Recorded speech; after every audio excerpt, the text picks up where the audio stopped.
Bienvenidos a La Ventana. Soy Rafael Tirado Rivera y este es mi podcast.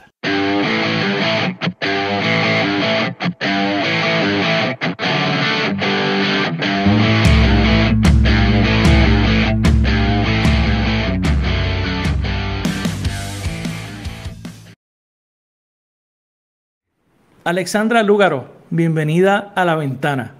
Saludos, gracias por la invitación, un placer estar aquí. Mira, Alexandra, la gente no sabe que nosotros nos conocimos en la universidad, coincidimos en la Universidad de Puerto Rico. No se puede decir que éramos los panas más íntimos, pero teníamos un grupo de amistades en común que uno siempre recuerda con mucho cariño. De esos tiempos yo creo que la experiencia universitaria, yo siempre digo que es la mejor, independientemente de las circunstancias y lo que uno hace. Yo estaba en ciencias políticas. Obviamente el grupo con el que yo más jangueaba y estaba eran todos con interés político. No necesariamente de ser candidato, pero un interés político en las cosas del país. Yo creo que la última persona que nosotros hubiéramos pensado que iba a transformar la política puertorriqueña, no solamente de ser candidata, sino que transformar la política puertorriqueña, eres tú. Tú tenías un plan ya en ese momento, maestro. Yo me imagino que si recuerdas, la política nunca fue un área de interés que yo tuviese. Para nada. De hecho, yo estaba en ciencias naturales, originalmente en química. Me muevo luego a administración de empresas. Tenemos esos círculos en común porque la mayoría de mis amistades estaban en ciencias sociales. Correcto. Y es que me movía mucho a ciencias sociales a compartir con amistades meramente. Y dentro de ese transcurso, para mí, mi interés en aquel momento era continuar en la administración de empresas. De ahí me fui a Derecho. No es hasta que yo comienzo a trabajar en proyectos de educación en las escuelas públicas del país que a mí desarrollé esta pasión por ver cómo mejoramos el sistema educativo y a la misma vez esta decepción y esta frustración por cómo estaba el sistema. Y cada vez que tocaba una puerta me topaba con que la persona que le tocaba decidir era una persona de la política. Y llegué a este momento en que dije, es que si yo quiero cambiar el sistema educativo me voy a tener que meter a la política, porque este es donde único se era la vía. Era la vía. Realmente yo jamás, no tenía interés en la política al punto de que yo no era una persona ni de estar escuchando AM, ni de programas de análisis, ni de estar activa en asuntos políticos. Yo recuerdo en alguna conversación que tuvimos, tú dices, ustedes siempre hablando de política y de cosas, porque sí. Bueno, es que para mí en aquel momento, y yo creo que eso es parte de la evolución que todos tenemos. Claro. Unos temas nos comienzan a interesar, qué cosas levantan esas pasiones en nosotros. Yo conozco muchas personas que están en la política que cuando me siento a hablar con ellos o con ellas, toda la vida pensaron en ser candidato o candidata. Sí, porque ese es como que un plan de vida y el objetivo de mucha gente. Y en mi caso jamás fue un asunto de interés, simplemente llegó un momento en que vi, y te puedo decir particularmente el momento exacto, cuando se dieron las vistas de transformación administrativa y operacional del Departamento de Educación, que las convocó el senador Eduardo Batia. Yo recuerdo decir, yo llevo más de 10 años trabajando en educación en Puerto Rico, yo sé exactamente lo que hay que trabajar, déjame pedir un turno en las vistas. Y sentí en todo momento que como yo no iba a ir allí a decir lo que ellos querían escuchar, no se me dio una oportunidad, traté por todas las vías, teniendo tanta evidencia empírica de más de 500 escuelas, y eso para mí fue una frustración. Yo dije, ¿sabes qué? No, hay que entrar entonces en el proceso político, hay que entrar allí a cambiar las cosas del proceso político, y es ahí cuando decido aspirar a una candidatura. En aquel entonces todavía no había decidido que iba a ser a la gobernación, eso fue ya otro proceso.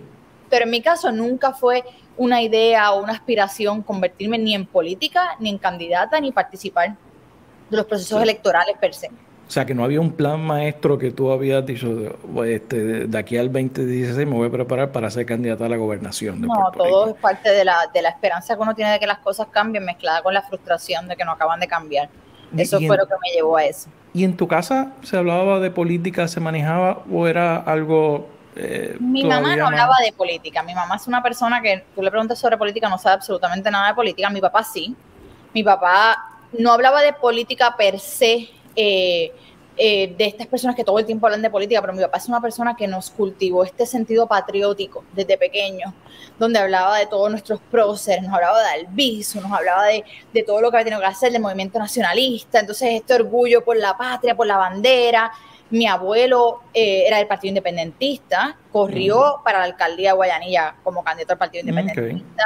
Mi papá pues siguió esa tradición dentro del PIB y pues nos inculcó lo mismo. Sabes que los partidos en Puerto Rico los heredamos. Claro, que es hereditario. Entonces me imagino que por ahí entonces viene esa vena independentista tuya. Bueno, viene de eso y viene también de un proceso de introspección y de estudio de las circunstancias, porque una vez uno decide aspirar a un puesto como este, uno tiene que educarse, que hablar con tantos grupos para poder tener más allá de la perspectiva personal, una perspectiva real de las cosas y estudiada. Pero mi papá sí siempre estuvo bien inmerso en escuchar el análisis político, en molestarse con los asuntos, escuchaba a ciertos comentaristas en la radio. Él nos llevaba todas las mañanas a Son de AM a la escuela, WKQ, la hora exacta.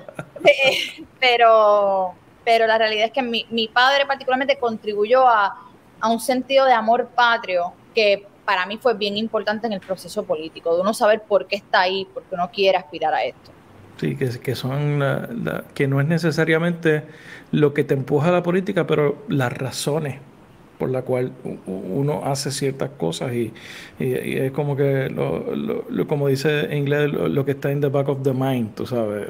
Y más allá de eso, yo creo que también es un sentido, algunos dirán que es un sentido romántico del patriotismo, pero a mí me encanta que a mí me hayan cultivado eso en mi casa, un sentido de que a la patria se ama, pero más que amarla, tú tienes que luchar por ella, tú tienes que contribuir a ella, tú tienes que ser desprendido con el lugar donde tú vives y buscar en qué formas a veces tú, como individuo, vas a renunciar a unas cosas en tu beneficio, en pro del beneficio colectivo. Y eso en mi hogar me lo dejaron muy claro siempre, que yo creo que tener esos principios ahí es un buen cimiento para comenzar una candidatura de una forma distinta. Claro. Y entonces tú me comenzaste a explicar que el próximo tema que quería entrar era cuál fue ese proceso que te llevó una mañana a decidir cuando te levantaste, oye, voy a correr para la gobernación.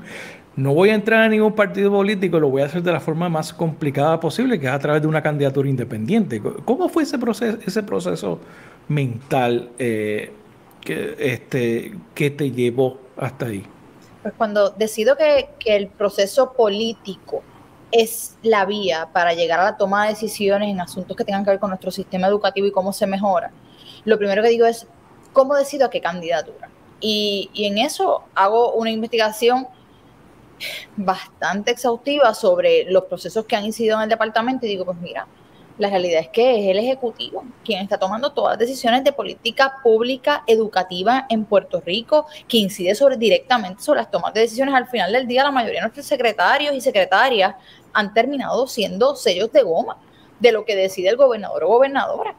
Y empiezo a leer la ley electoral, a verificar cómo puedo aspirar, qué se requiere para aspirar. Cuando estoy leyendo la ley, digo, mira, aquí hay un inciso que habla de candidaturas independientes. Quiere decir que yo no tengo que pertenecer a un partido para aspirar.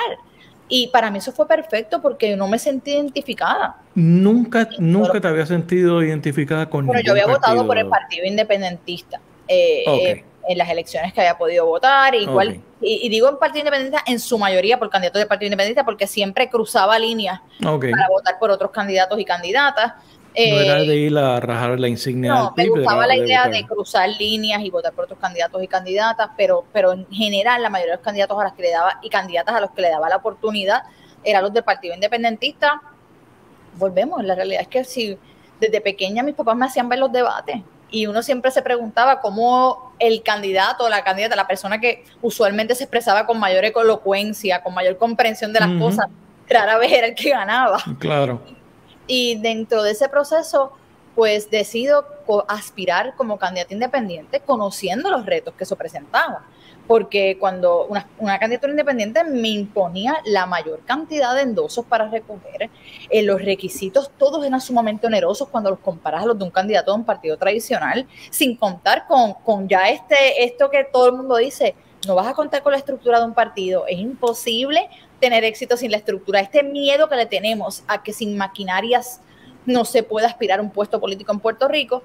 Y la realidad es que en ese momento dije, esta es la forma de hacerlo. Va a ser más trabajoso, pero yo no me voy a unir a un grupo con quien no estoy afines, porque por buscar cambiar el país no me voy a convertir en lo mismo que estoy criticando. Así es que decidí aspirar como candidata independiente y lo demás es historia.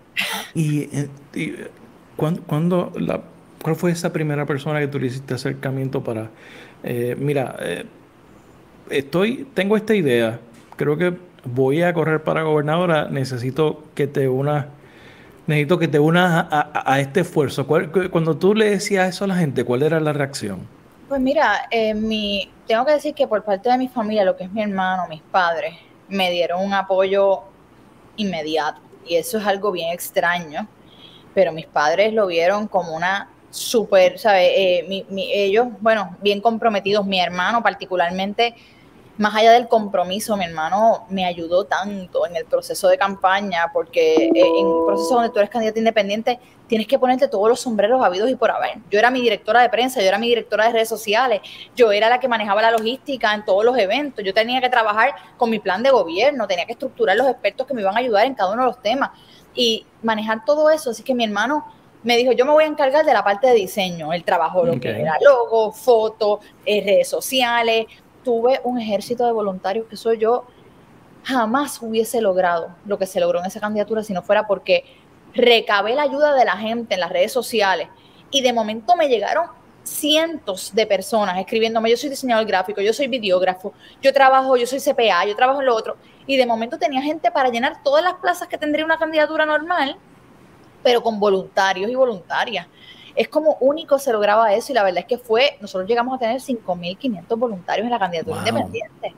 Era un ejército y la realidad es que gente bien comprometida que yo muchas veces me preguntaba, como yo nunca había estado inmersa en un proceso político electoral, nunca había militado activamente en un comité, ni visitado, ¿verdad?, el comité central de un partido. Claro, he hecho el peregrinaje que tienen que hacer los candidatos o las candidatas a gobernación. Es que todo para mí era nuevo y yo creo que hasta la forma en que lo hicimos era distinta porque no teníamos la mala maña de cómo se hace normalmente. Yo simplemente, pues mira, hay un proceso de endoso. Ok, yo lo estructuraba como si estuviera trabajando un plan de trabajo para un proyecto. ¿Qué necesitamos? ¿Cuántos recursos? ¿Cuánto tiempo vamos a tener?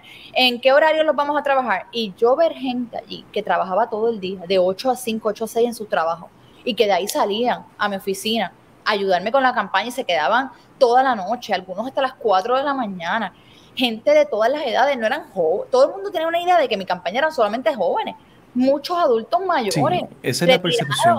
Muchos adultos mayores y que dedicaron día y noche a esa campaña. La verdad es que fue una cosa bien bonita y lo más bonito era escucharles hablar. Yo caminaba entre ellos y los escuchaba, no, es que yo voté PNP toda la vida, vengo de una familia PNP o mis familiares de... Entonces, y el otro, no, pues yo soy independentista, yo creo en eso. Y ver personas que históricamente habían militado en partidos que quizás vienen de unas tradiciones contrarias, pero ahí es que nos damos cuenta que podemos unos ser independentistas, otros estadistas, otros libres asociacionistas, otros ni les importa el estatus, pero compartimos unas causas en común, unas causas en cuanto a educación se refiere, en cuanto a salud se refiere, y ver lo bonito que era toda esa gente unida, porque esas causas para ellos eran más importantes. Lo que pasaba con la educación, con la universidad, con el retiro, con la energía, era más importante que seguir divididos por un asunto de estatus. Y eso fue, yo creo que unas lecciones más bonitas que yo me llevé de esa primera campaña.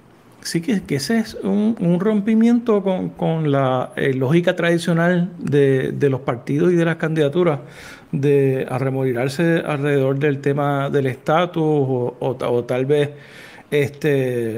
algún tema de afiliación política o como tú muy bien señalaste ahorita, la cuestión familiar, ¿verdad? De tradición familiar, de romper con esos esquemas. También me resulta interesante la forma en que tú llevaste tu imagen, porque rompió con el molde del candidato o la candidata tradicional. Yo me recuerdo, yo no sé si era parte del plan crear, salir con estas fotos, con estas poses, no sé, para llamar la atención. Pues mira, hay unas cosas que la verdad es que surgieron de una forma, nunca fue un plan detrás de ellas en particular. Por ejemplo, las fotos iniciales. Las fotos iniciales crearon un montón de conmoción. Sí, yo recuerdo eso. Y mucha gente tratando de adivinar cómo era uno, utilizando como criterio una foto. ¿O qué es lo que está tratando de comunicar? ¿Qué es lo que quiere decir? ¿Por qué Usada pone la bandera así? ¿Por qué se sienta de esta forma? Sí. Entonces, habían cosas en las que, bendito, yo decía, qué pena, porque, por ejemplo, había fotos de esa camada de fotos originales donde yo me reía. Muchas fotos, yo siempre me estoy riendo, pero las que decidí al final poner eran las que no me estoy riendo, porque yo decía, súper seria. Yo dije, yo no puedo llegar en un momento donde estamos en una crisis social y económica con esta foto riendo, porque es que aquí no hay nada de que estar riéndose. Entonces, a la misma vez, no quiero abonar a esta idea de que esta que se cree, mi universo, de modelito, ella, de que viene tanta sonriente. Por eso es que quise hacer unas fotos serias. Pero ¿qué pasa? Uno no puede complacer a todo el mundo. Hago una foto seria para que no piensen que esto es un chiste. Y que dice la gente, pues tiene que ser bien arrogante. Esta mujer que tiene que querer superior porque tiene unas fotos serias. Y pues, y nada, en el proceso político uno tiene que escoger sus batallas, y dentro de la percepción mediática para mí fue bien difícil el poder ripostar una imagen que se quiere lograr de la mujer, donde muchas veces se faranduliza una candidata mujer. Para mí no solamente ha sido, todavía es aún dentro de mi rol actual, es bien difícil luchar con cómo tratan de farandulizar a la mujer en todos los medios de comunicación. Yo iba a hablar de mi propuesta económica y me preguntaban si yo usaba bikini o traje de baño completo. Yo quería hablar de cómo iba a trabajar con la Junta de Control Fiscal y me preguntaban si yo me hacía los rizos yo misma o si eran naturales. Entonces, el problema con eso es que uno contestando una pregunta sobre estos temas en un medio, pues ¿qué pasa? Los otros medios lo agarraban.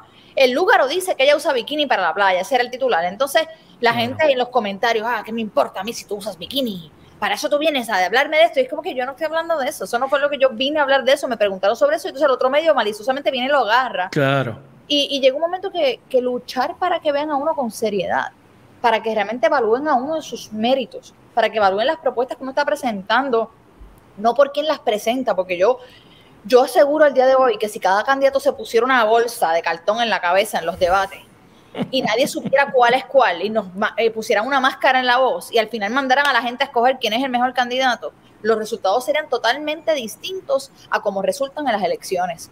Pero muchas veces no buscamos ver los méritos de los candidatos, no buscamos evaluar sus propuestas, sino que nos fijamos a qué partido pertenecen. ¿Pertenecen al partido de mis padres? ¿Pertenecen al partido que me dijo que me va a dar trabajo? Hay unos asuntos no relacionados con la calidad de un individuo o con la calidad de sus propuestas que a veces tienen mayor valor a la hora de votar, y yo creo que eso es una de las cosas con las que hay que buscar cómo seguir rompiendo. Sí, y eso, ese tipo de comentarios yo lo relaciono mayormente a otras mujeres sobre ti, atacándote de esa y tratando de farandulizar. ¿Por qué tú crees que ese fenómeno es tan frecuente? Porque no es solamente contigo, sino con otras figuras públicas también. Las mujeres mismas son más duras con ellas que contra otras personas u otros grupos. Yo creo que así como esa frase que la usan para muchas cosas distintas, particularmente y te pregunto, ¿fue tu percepción también? Sí, ¿Sientes fue mi percepción eso también? definitivamente. Y tengo que decir que era doloroso, porque doloroso lo percibo, porque la gente se cree que uno tiene un cuero bien heavy, pero la realidad es que llegar y ver comentarios de tantas mujeres incorrectas en su percepción sobre uno y que piensan que uno es algo totalmente distinto a lo que uno es, solamente anclándose en una foto, anclándose en su percepción, ver personas que decían, nada, pues eso es demasiado bueno para ser verdad, algo tiene que esconder, me da una mala espina. Entonces, cuando uno veía las razones por las que las personas tendían a rechazar a uno como candidata, todas tenían que ver con, no sé, hay algo que me da desconfianza, es una pullita, todo era un sexto sentido, pero no había una tiene que haber algo detrás. Porque tampoco no es el camino normal, entre comillas, ¿no? Para aparecer en una candidatura como esa. No, y mira, las teorías abundan. Yo me metía en las redes sociales, gente que decía que yo era una agente soy agente de todas las divisiones, porque me pusieron FBI, CIA, todas las agencias habidas y por haber. La verdad es que yo hasta cierto punto eso era como, yo decía, contra la gente me ve así como que yo podría ser una agente ¿De dónde sale de todo esto? Está aspirando a la gobernación, o sea, yo tengo que tener un nivel de clearance bien alto. Está bueno eso. Y estaban también las otras teorías, las de la pagó el partido tal para quitarle votos al otro partido, o es una infiltrada de este otro partido para dividirnos, y la realidad es que solamente el que está día a día y ve todo lo que uno tiene que pasar, primero para enfrentar el bipartidismo en Puerto Rico, que es sumamente poderoso, que tiene tentáculos en todo.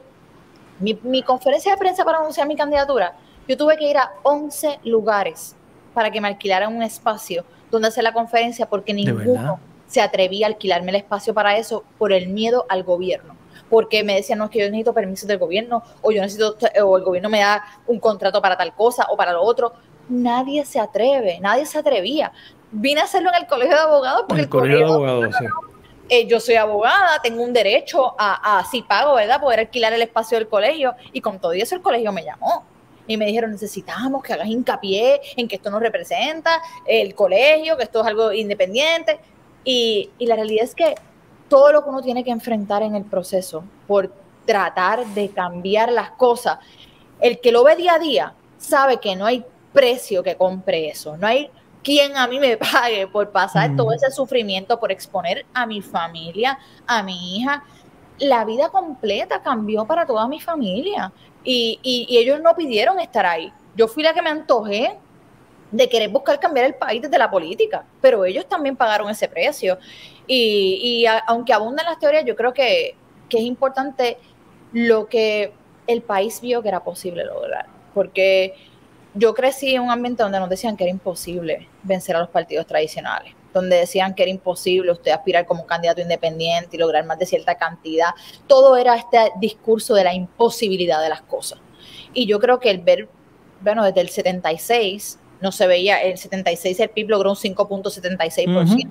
Eso fue lo más que logró una tercera fuerza política, ¿verdad?, en nuestra historia moderna. Y de un 5% brincar con una candidatura independiente, sin maquinaria, sin uso de fondos públicos, sin el dinero, hacerlo a pulmón, con un ejército de gente donando de su tiempo, sin una sola persona en nómina, todo el mundo donando su tiempo, y llegar a un 11.13%, eso fue una gran muestra de que, mira, exponencialmente, mira todo lo que crecimos. Imagínate cuánto podríamos lograr con las estructuras, con el financiamiento y con la educación. Claro está, la educación va a ser clave, pero yo creo que a pesar de todas estas teorías y de esas críticas, se logró un montón. Y poco a poco, pues, uno se va ganando la confianza de la gente, incluso la gente que tenía dudas, que le tiraba a uno. Yo creo que no hay mejor cosa que la acción para ganarse el respeto de las personas y que eventualmente puedan decir, tú sabes que yo pensaba eso de ella, pero conocí su trabajo, la conocí o he visto pero lo que no es así. Y poco a poco, es que también nos han decepcionado tantas veces que yo ni siquiera culpo a los que desconfían, porque es que nos han cogido tantas veces que ya el instinto nos llama a la incertidumbre. Tú no, definitivamente no fuiste la primera persona que intentó. Hubo unos intentos anteriores. Yo creo que el ejemplo clásico, yo creo que es Rogelio. Que obviamente él salió con un partido, pero es el primer rompimiento de esas estructuras. ¿Qué tú piensas que fue diferente para ti? ¿O por qué porque yo pienso que no ganaste la gobernación, aspiraste en 2 ocasiones, pero yo pienso que fue exitoso.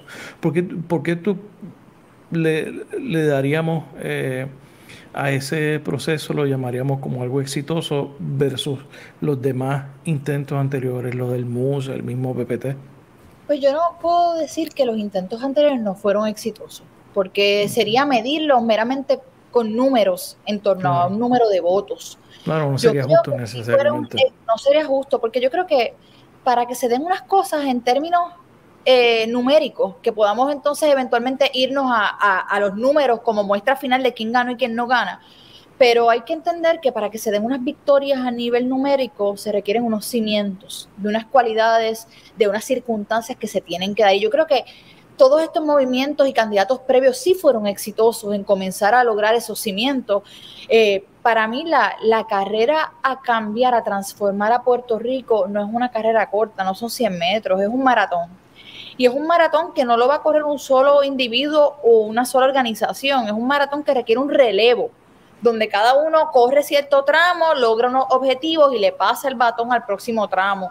Yo creo que los movimientos emergentes que se dieron en Puerto Rico en la última década, yo creo que la candidatura de Rogelio fue fundamental para comenzar a abrirnos a otras La posibilidades. candidatura histórica, un hombre negro que montó una organización.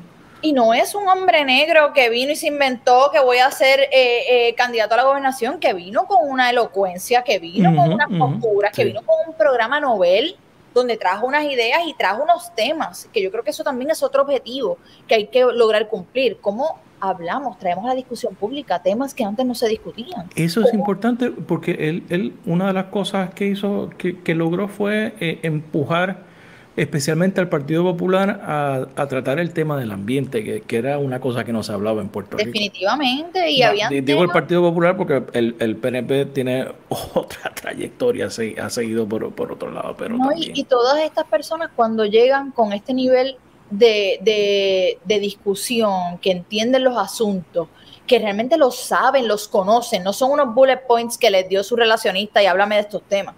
Cuando tienes una persona que realmente domina un tema, eleva el nivel del debate. Y eso nos beneficia a todos como país, porque el poder tener discusiones profundas sobre las cosas, perspectivas distintas, realmente abona a que tengamos mejores soluciones y que las personas empiecen a cobrar conciencia sobre unos procesos. Así que ciertamente todos estos partidos emergentes, las candidaturas como las de Rogelio, tuvieron un efecto sumamente importante que de no haber estado, probablemente mi candidatura independiente no hubiese tenido ese éxito. Claro. Y eso yo tengo que reconocerlo y agradecerle a todas esas personas que se tiraron al ruedo con lo sacrificado que es, como dije anteriormente, para lograr esos primeros tramos y correrlos bien. Y en el caso de mi candidatura en particular, yo creo que tuvo el éxito que tuvo por varias circunstancias.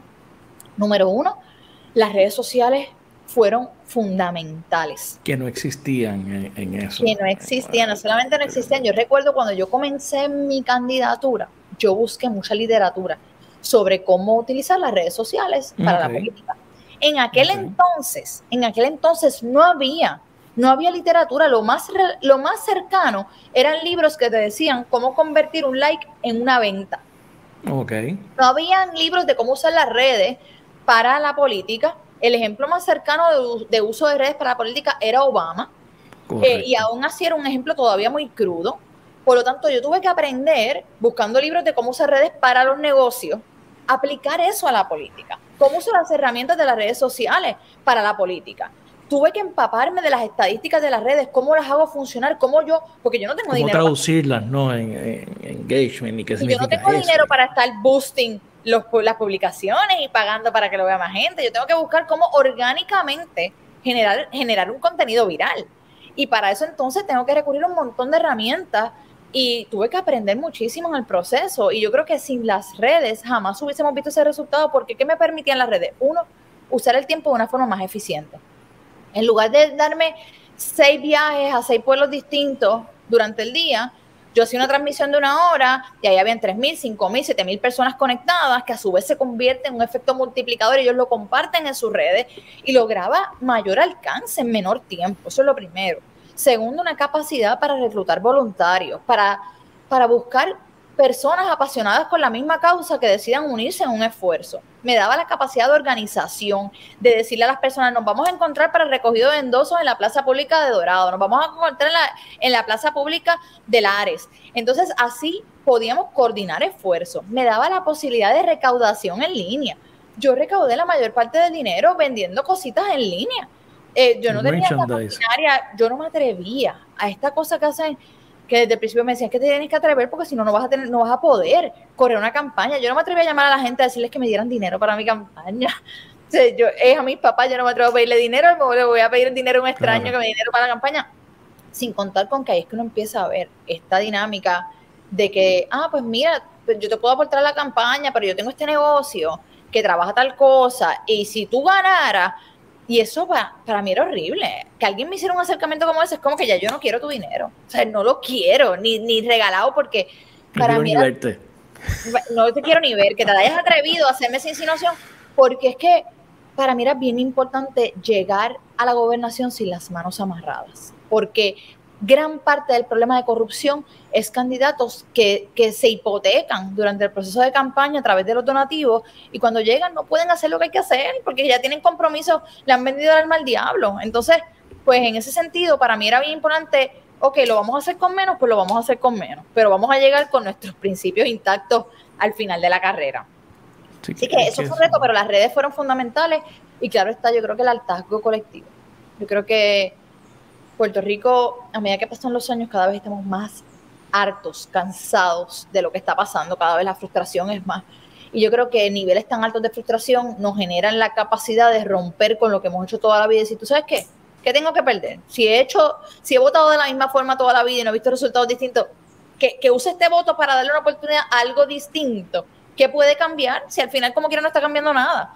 Y yo creo que esa combinación de factores permitió el éxito de esa candidatura y posteriormente de la creación de un movimiento que logró 4 candidatos a nivel nacional en la legislatura, 27 legisladores municipales, una alcaldía, casi una alcaldía en la ciudad capital. Yo creo que son factores que se van acumulando y esto fue un tramo más. Yo creo que el próximo tramo, para los que le toque correrlo, pues ciertamente los resultados van a ser mayores. De eso vamos a hablar ya mismo. Quiero regresar un poco. Yo estaba en esa primera campaña tuya, yo estaba en otro de los equipos. Yo estaba obviamente en la campaña de David Bernier. Y veía todo eso que tú decías, yo lo estaba viendo desde el otro lado. La cantidad de gente que se pegaba a los lives, eso la gente se volvía loca, pero ¿y por qué no hacemos eso? Lo que pasa es que yo creo que hay otras cosas que están detrás de eso también. Otros factores.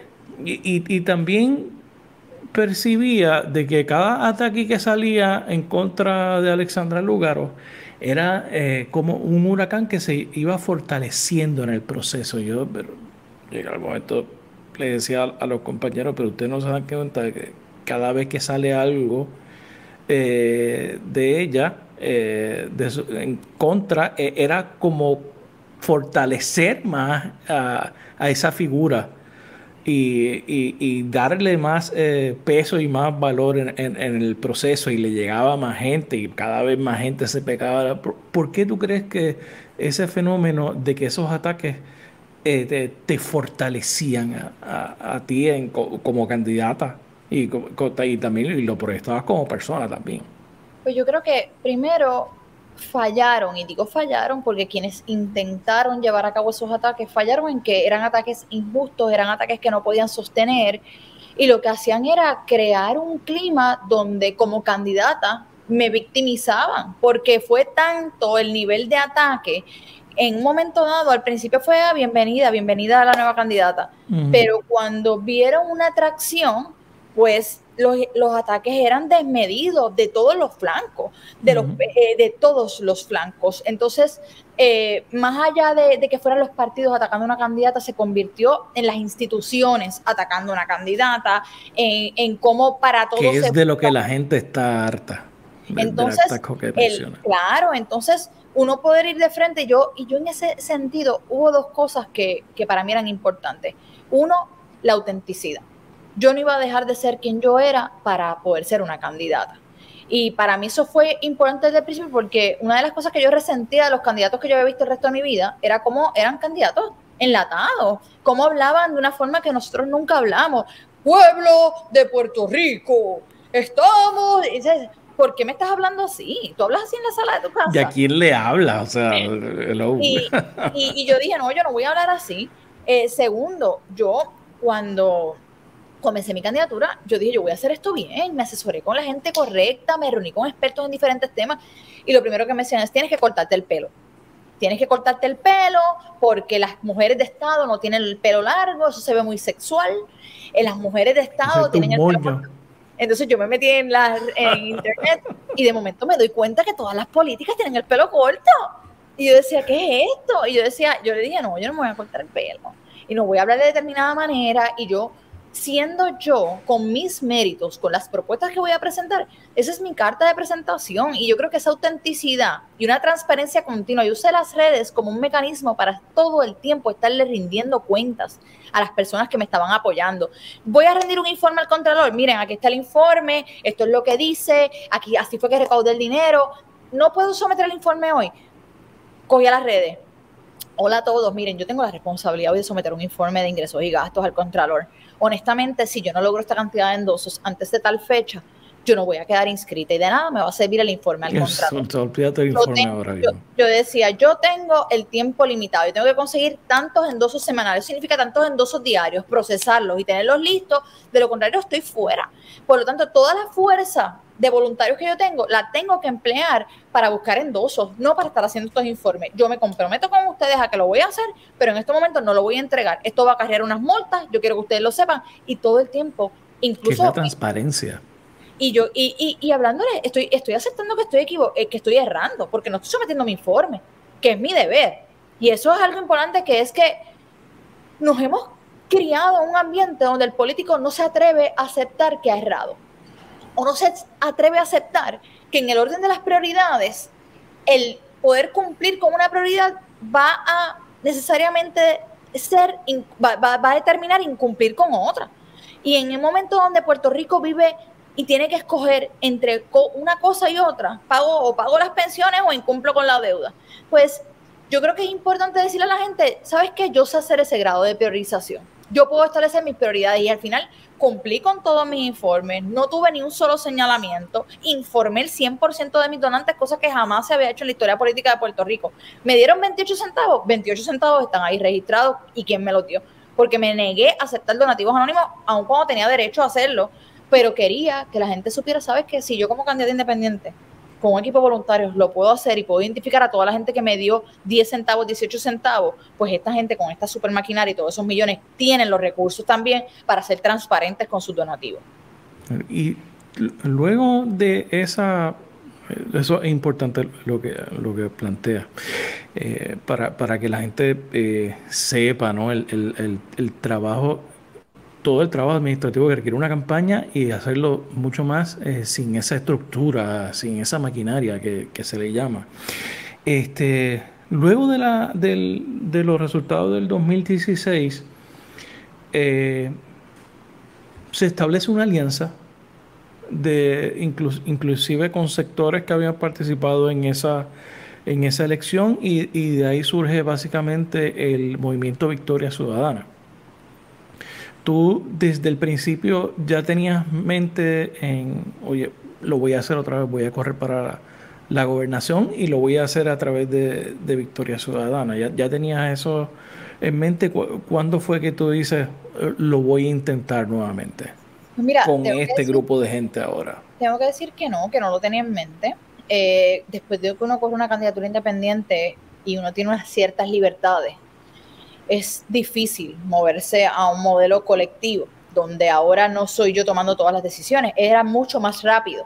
Si yo quiero reaccionar a un tema, tal gobernador pasa su informe de presupuesto, yo cojo las redes ahora mismo y digo lo que pienso del informe de presupuesto. Claro, porque es tu posición, respondes tú. Pero cuando uno está con un colectivo y representa un colectivo, pues ahora entonces, antes de yo hablar, tengo que ver cuál es el consenso del colectivo. Y cuando uno trabaja con un colectivo, no siempre vamos a estar de acuerdo en todo. Así que hasta qué punto yo voy a ceder en ciertas ideas. Esa es la base de la alianza, de la alianza al final del día, que hay que ceder en algún punto. Claro, porque no se va a hacer todo lo que yo diga, no es una dictadura, es que queremos por mayoría dentro de ese grupo, y ese reconocimiento de lo difícil que iba a ser, ¿verdad? El poder trabajarlo de esa manera, pues me hacía pensarlo. Me quedo como candidata independiente, corro y se forma nos unimos todos para formar el movimiento.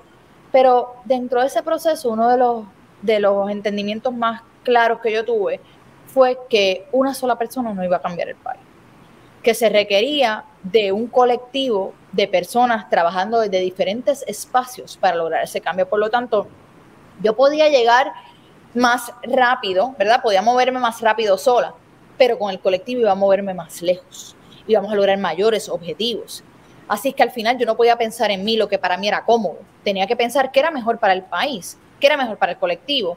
Y en ese sentido uno decide desprenderse muchas veces de cosas que uno quiere y decir, ¿tú sabes qué? Si yo tengo que llegar a un punto medio en este tema, no me importa, mientras claramente en estos otros sí estén de acuerdo a mis principios. Por ejemplo, la educación pública, la Universidad de Puerto Rico, estos temas de trabajar con la educación para mí no son negociables. Hay temas, pero hay otros en los que estoy dispuesta a que lleguemos a unos puntos medios, porque por lo menos avanzamos más, estamos más lejos de donde estábamos en un principio.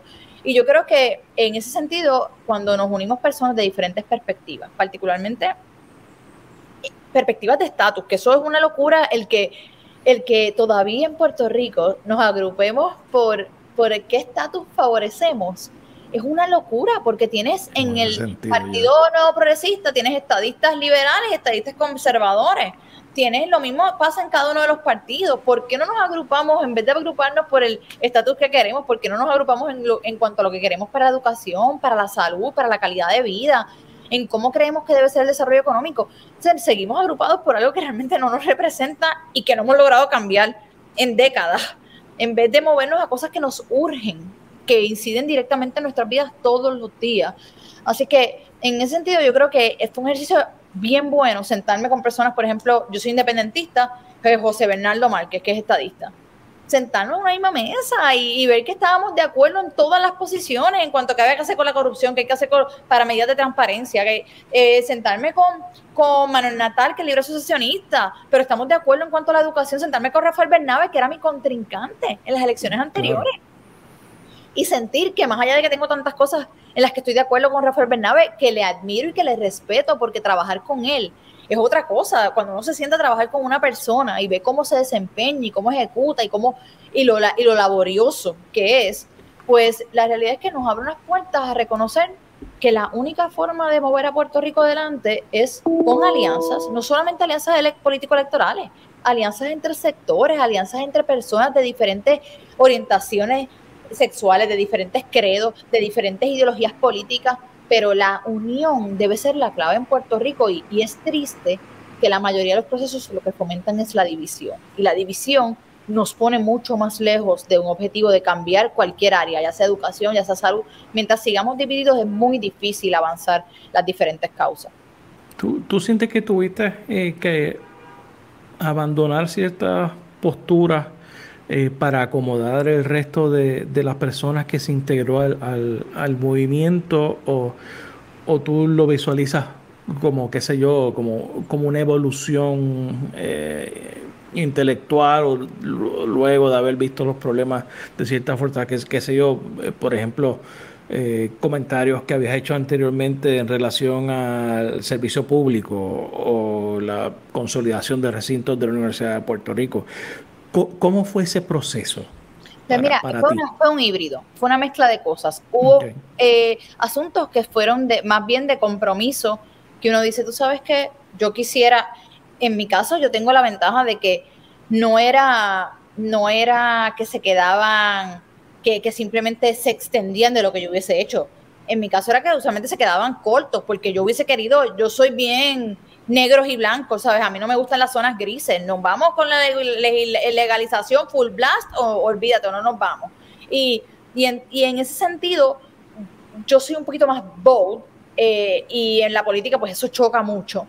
Pero en otras áreas fueron asuntos de evolución, de que uno aprende, de que uno escucha, de que uno está en contacto con otras realidades y dice, me había equivocado, y qué bueno, porque si yo fuera la misma persona que era hace 5 años, pues que habría cambiado, que habría aprendido, pero en Puerto Rico tendemos a pensar que el político que cambia de opinión, ¿qué le hacemos? Le pegamos la etiqueta de que es inconsistente. Aunque se lleva el país enredado en su visión y esté equivocado, pues tiene que ser el tipo que dice que por ahí es que va, pues nos vamos. Otros dicen, no es una veleta, va para donde vaya el viento. Pero usted sabe, yo me siento bien tranquila de reconocer que me equivoqué en ciertos temas, que aprendí de otros temas, y que no solamente aprendí, que aprendí de personas que llevan toda su vida luchando en diferentes áreas, sentarse como una Mirna Conti, que es una ambientalista de toda la vida, que no es una ambientalista de escritorio, que ha estado en cada lucha ambiental de este país, es un privilegio y uno aprende tanto. Sentarse con Rafi Bernabe otra vez, que a mí me da risa, uno iba a una manifestación con él y él te decía, la primera vez que se hizo esta manifestación fue en 1992, nos reunimos tantos estudiantes, tantas personas, y entonces es pensar, esto se hace todos los años y Rafi estuvo aquí la primera. Entonces, y yo creo que eso vota. Probablemente lo organizó. No lo dudo, y llevó los sandwichitos también. Si me oyes, Rafi, me mata. Sí. No, pero la verdad es que, y yo creo que eso es algo que también tenemos que trabajar, el purismo. ¿Cómo hablamos de, pero ¿dónde estaba el año pasado? Y ahora llega la lucha. En lugar de recriminar a las personas porque de momento llegaron a una lucha de una causa, porque no les abrazamos y decimos, qué bueno que llegaste. Olvídate, no me interesa dónde estuviste los últimos 10 años. Pero qué bueno que llegaste a unirte a esta causa tan importante, porque no podemos pretender que todo el que esté en estas causas de cambiar el país, que son muchas, hayan estado toda la vida en los mismos. Muchos no recibieron esa educación en sus hogares para tener conciencia sobre la importancia de estas luchas, o la importancia que tienen los mecanismos de protesta, o la importancia que puede tener un mecanismo de fiscalización adecuada, pero vamos aprendiendo y no nos pueden penalizar porque en un momento desconocíamos una cosa. Y yo creo que ha sido un proceso híbrido, un proceso de compromiso, fue un proceso de aprender, de evolucionar, y también fue un proceso de desprendimiento, porque yo creo que cuando se trabaja con un movimiento, particularmente le puedo mencionar como candidata a la gobernación, la candidatura a la gobernación coge los palos de todas las candidaturas. Y eso es bien diferente a una candidatura independiente. En una candidatura independiente yo me hago responsable de lo que yo diga, de lo que yo haga. Pero si tengo un candidato, una candidata que en un medio regional dijo X o Y cosa y le cayeron encima, yo tengo que cargar con como eso, candidata, claro, y básicamente proteger al resto de los candidatos y candidatas para que no los agolpeen, y protegerlos y tratar, uno, de clarificar el asunto. Dos, si se equivocaron, aceptarlo. Mira, sí, porque yo creo que para mí eso fue una carta siempre bien importante. No vamos a tapar las cosas que se hacen mal. Si algo se hace mal, uno va de frente rapidito, no espera nada de tiempo, no es que vamos a esperar 2 días, no, vamos de frente rápido a decir, esto no se hizo correctamente, lo acabamos de arreglar. Pero el proceso político electoral, yo creo que es importante que refleje la posibilidad de un proceso, de una candidatura electa. Por eso para mí era bien importante en todas mis acciones como candidata y como parte de un movimiento, reflejar cómo sería de ser gobernadora, cómo yo trabajaría con la gente de ser gobernadora, cómo asumiría responsabilidades, cómo aceptaría cuando me he equivocado, cómo sería de transparente. Y yo creo que eso es algo a lo que tenemos que empezar a movernos, a exigir de los candidatos en el proceso en que son candidatos y candidatas, las actuaciones que esperamos de líderes electos. Para la próxima elección se está hablando de una nueva alianza, de la conformación de una nueva alianza de diferentes personas, diferentes sectores. ¿Cómo tú ves esa posibilidad? ¿Quién tú piensas que debería ser la persona para liderar ese proceso? Yo creo que en cuanto a los procesos de alianza deben ser las mismas organizaciones, los mismos individuos quienes, trazando unos objetivos y unas metas en común, decidan si quieren pertenecer o no a una organización, ¿verdad? O no necesariamente una organización. Yo creo que pueden haber causas comunes que se establezcan en los procesos, y quizás ese es el primer paso.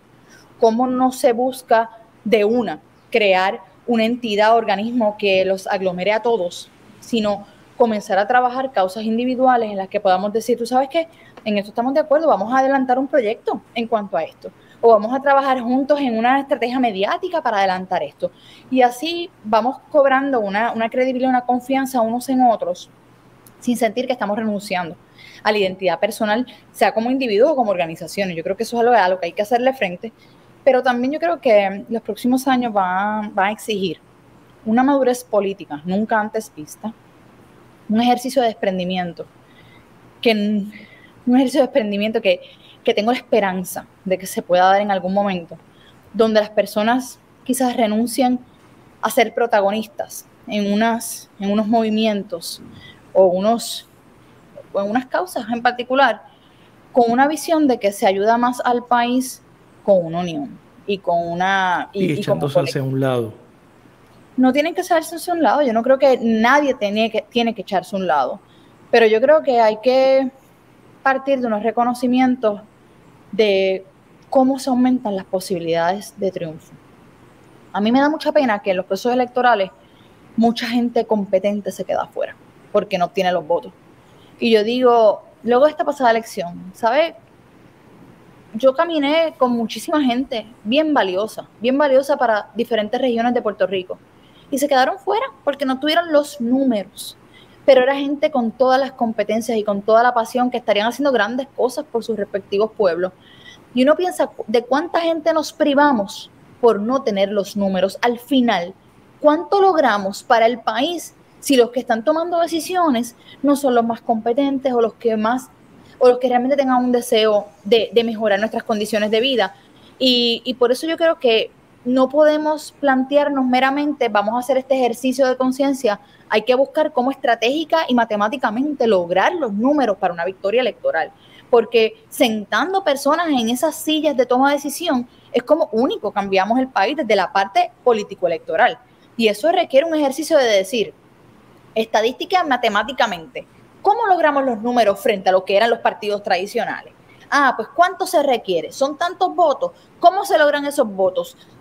Vamos a dividir la masa crítica de las personas que están en contra de estos sistemas. ¿Cómo podemos buscar realmente decir, mira, vamos a sentarnos y quién tiene mayor oportunidad de lograr esto o lo otro? Y se trabaja de esa manera.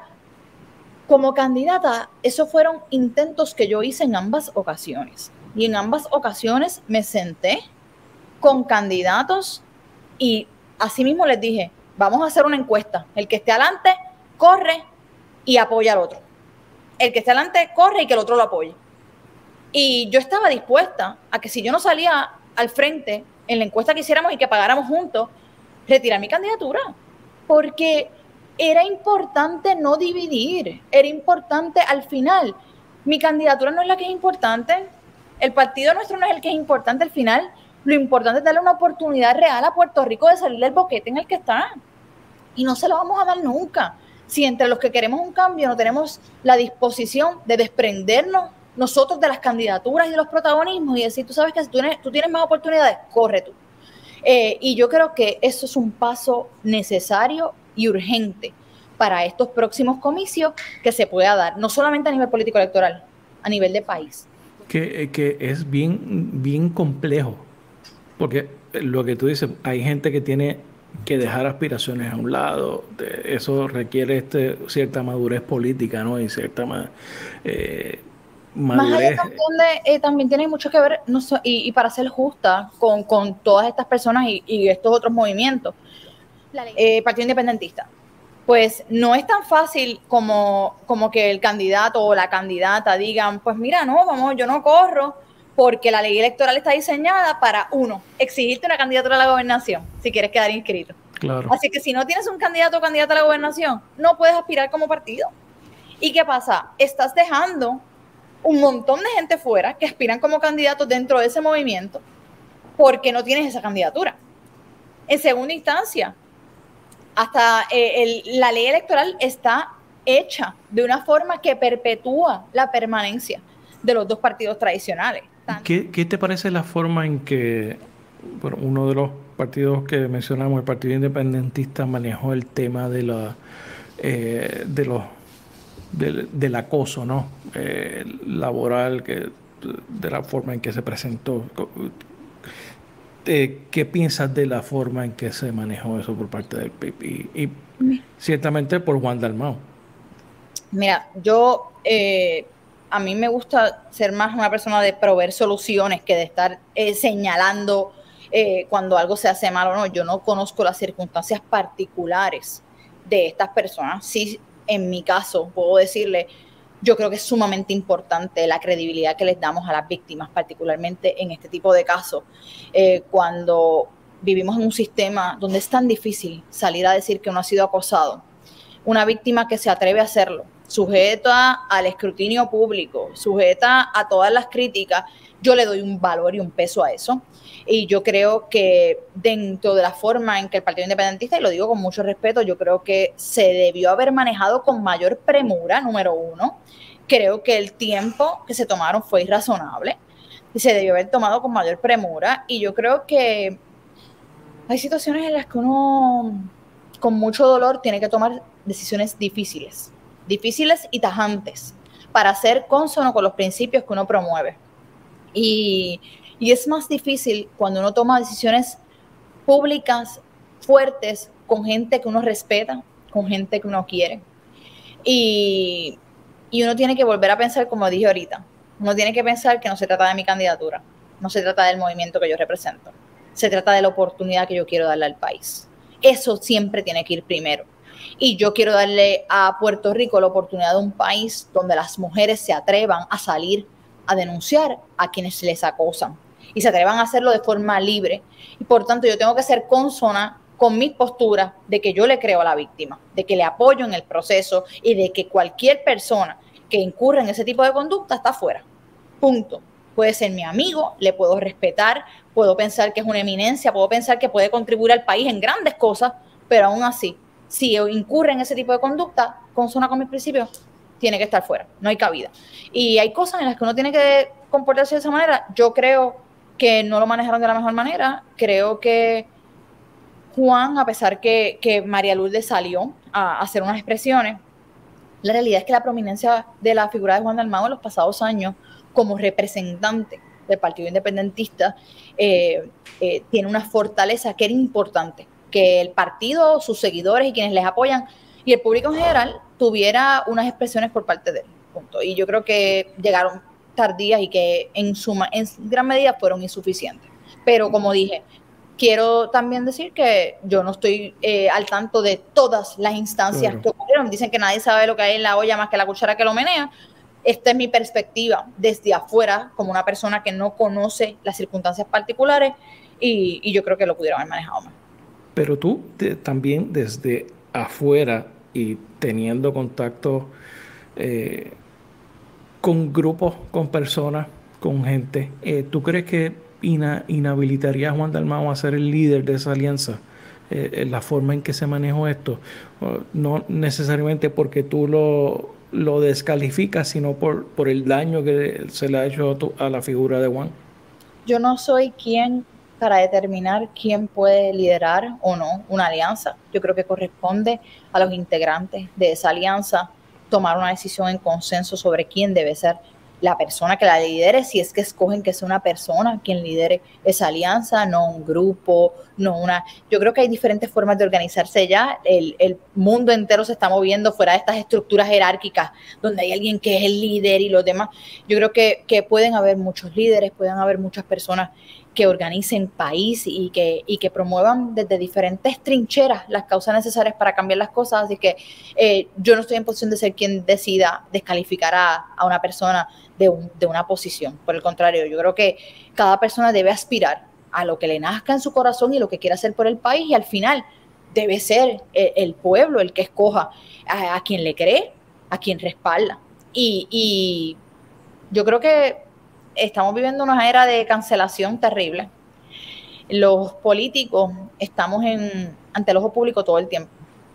Y es bien, a veces uno vive unos momentos de mucha ansiedad, pensando que uno no se puede equivocar en nada, que la más mínima equivocación te puede costar toda una vida de trabajo, de educarte, de experiencia, de luchar, de sacrificarte, porque dijiste algo incorrecto, porque hiciste algo mal. Que yo la verdad es que yo creo que siempre y cuando una persona identifique que se ha equivocado, que pueda de alguna forma enmendar con actuaciones, no con palabras, con modelaje de conducta, que realmente entiende su equivocación y que está dispuesto o dispuesta a cambiar. Yo siempre he creído en las segundas y terceras oportunidades, pero como le dije, quien lidere esos espacios debe estar en manos de esos grupos, decidir quién lo va a hacer, y de la gente pues respaldar a quien sea que lo haga. Bueno, Alexandra, ¿qué estás viendo? ¿Qué nos recomienda en Netflix, en Amazon? ¿Qué estás leyendo? Tengo un libro, este sí, voy a hacer esta recomendación, no lo tengo aquí. Estoy leyendo un libro, se llama Exponential Organizations. Ok. Me tiene fascinada. Este libro habla de las últimas décadas, las organizaciones, ¿verdad? No solamente negocios, organizaciones de todo tipo que han crecido, que han muerto, cuáles han logrado unos crecimientos sumamente rápidos y qué caracterizan a estas organizaciones. Y la verdad es que es bien impresionante cómo el mundo se está moviendo y cómo tenemos que estar pendientes de lo que sea que hagamos en nuestra vida personal o en nuestros negocios o en nuestras organizaciones para permanecer vigentes, para saber que el mundo está cambiando muy rápido y cómo beneficiarnos de estructuras ya existentes. Por darles un ejemplo, Uber ahora mismo es la compañía de transporte más grande del mundo y no posee un solo vehículo. Exacto. Airbnb es el hotelero más grande del mundo y no posee una sola propiedad. Tienes aplicaciones que se han montado sobre otras aplicaciones que se han montado enteramente, pues mira, todo el mundo tiene un GPS en el celular, pues mi aplicación yo la voy a montar sobre la existencia de GPS y la accesibilidad a recursos dependiendo de la localidad. Y yo creo que tenemos que empezar a pensar en Puerto Rico como si la materia prima nos sale tan cara por las leyes de cabotaje, por los procesos de importación, cómo pensamos en otras tecnologías y en otras formas de desarrollar la economía que partan de montarnos en otras plataformas existentes y que podamos darle a nuestra gente oportunidades de sueldos más competitivos, de mejor calidad de vida. O sea, yo creo que es un efecto exponencial, pero tenemos que empezar a mirar distinto y estas organizaciones están mirando al mundo de forma distinta. Ya no contratan personal para trabajar determinada cosa. Claro. Hacen una convocatoria a nivel global y dicen, estamos buscando un algoritmo que nos ayude a mejorar Allstate. Por ejemplo, Allstate creó una competencia para mejorar el algoritmo de los seguros que ofrecía. Y creó la competencia y en 3 días lograron lo que les hubiese tomado 9 años y lo que les hubiese tomado millones y millones, y así lo están haciendo compañías de celulares, compañías de... Ahora mismo hay una, creo que Japón está buscando hacer un mapping de las neuronas del cerebro para en 3D cada neurona y cómo se mueven. Eso es lo que les tomaría millones de años hacerlo. Pero gracias a un montón de gamers que se han ofrecido voluntariamente a estos estudios, han logrado ya como 143 millones de neuronas parearlas en términos de 3D. Y estas personas, mientras juegan, contribuyen a unos objetivos científicos. Y cómo todo este tipo de cosas, lo que hay que es pensar de una forma distinta, porque ya hay personas, se estima que en los próximos años la cantidad de personas con tiempo disponible fuera de lo que hacen, la cantidad de horas disponibles que hay allá afuera es infinita. Si pudiéramos buscar cómo inspirar a las personas para unirse a diferentes causas, proyectos y aportar, la humanidad podría estar avanzando mucho más rápido. Yo creo que en Puerto Rico tenemos ese potencial, porque aquí somos unos fiebrus, somos súper creativos. Yo lo que creo que hace falta es esa motivación para que la gente diga, ¿sabes qué? Yo quiero ser parte de ese proyecto, que cambiemos lo que está pasando a nivel ambiental en la estructuración de la zona 3D de Culebrita, en los arrecifes. Pues yo voy a participar de eso. Pero pues tenemos que buscar cómo inspirar a las personas y cómo unirlos a estos grupos. Si me envías el enlace, lo comparto en el canal de Telegram como una recomendación. Alexandra, ¿algo que quieras añadir? Nada, el agradecimiento por el tiempo. Hace tiempo estoy modosita, hace tiempo no cogí una entrevista, pero de verdad no, está súper bien. Pero gracias por la oportunidad y por el tiempo y siempre a la orden. Un placer verte otra vez. Alexandra Lugaro, gracias por estar en la ventana. Gracias a ti.